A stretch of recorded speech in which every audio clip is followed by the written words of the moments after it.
So this continues our series on applications of antiderivatives, but this is kind of a pause in all of it because what we're getting ready to do is prove that the area under the curve can be calculated and what it means. And we're going to prove it using something called Riemann sums. If you are watching this video before you have looked at the files in Blackboard, this is not going to make a lot of sense. You need to go back into Blackboard and look at the files that are there so that you will be able to understand that I'm setting up a series of rectangles, and those rectangles are going to be an estimate for the area under the curve. This video simply shows you how to do it in Excel. So, our problem is that the average credit card debt per U.S. household in dollars per year between 1990 and 2003 was growing at a rate of.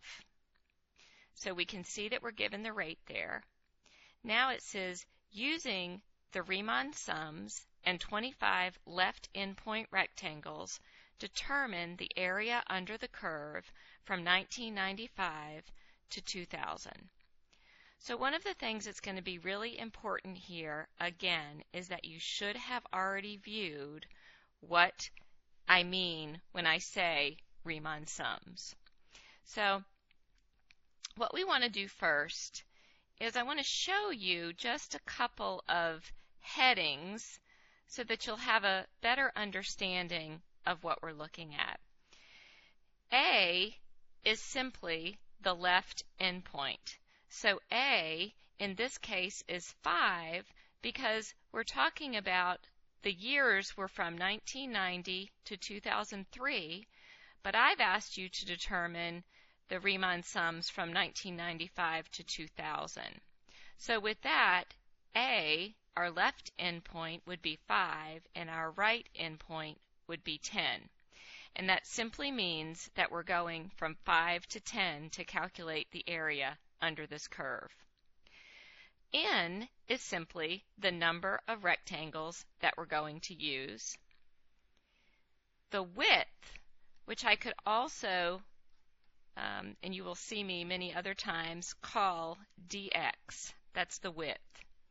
The width we actually calculate. And the way that we calculate it is we simply take the number or the difference, between B and A and divide by the number of rectangles that we have. And oftentimes in some other videos you might see me actually go off to the side and say is equal to B minus A divided by N.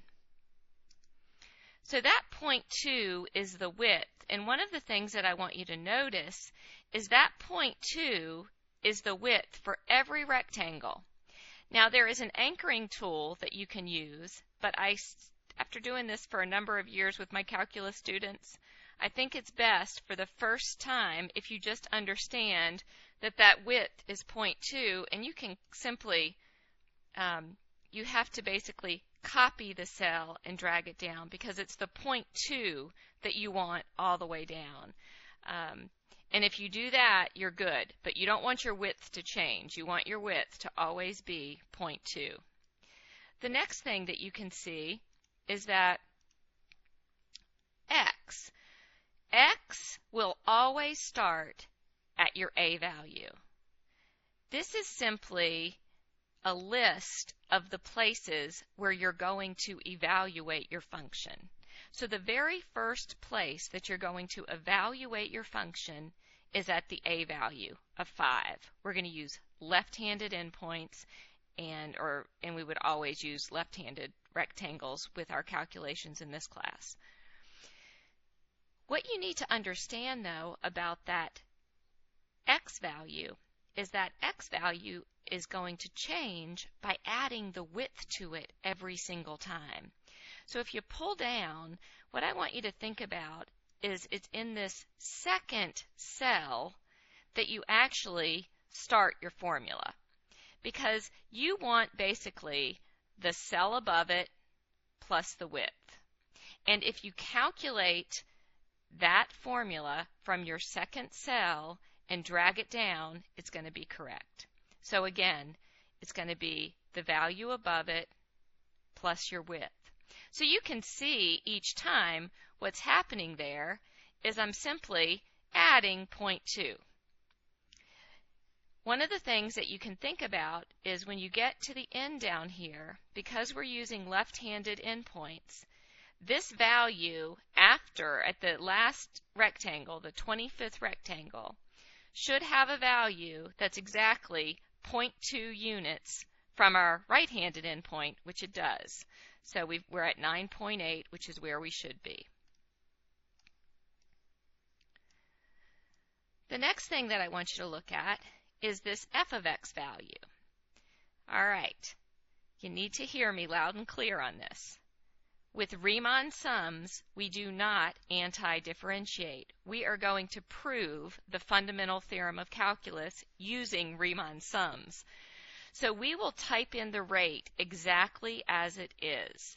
We're going to type in, you can see that this is simply my function as it stands, and I'm accessing the x value that I just calculated. So I'm going to put in f of x here, my formula that I was given will go in here. I'm going to calculate it with the x value that's next to it. So what you want to do is once you have that formula typed in, that's the formula that you're going to double click down. So what's happening is, here's your x value, this is the function value. So these are like xy values all along the function that we're looking at. What I want to show you next is over here, this counter column. The counter column can go anywhere you want it to. Some people put the counter column right in the middle. Others, some people put the counter column between dx and x. You'll see me put it in different places from time to time.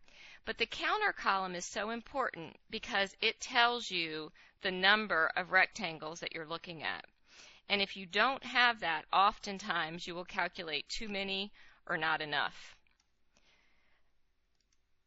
The most important column, really, is the area column.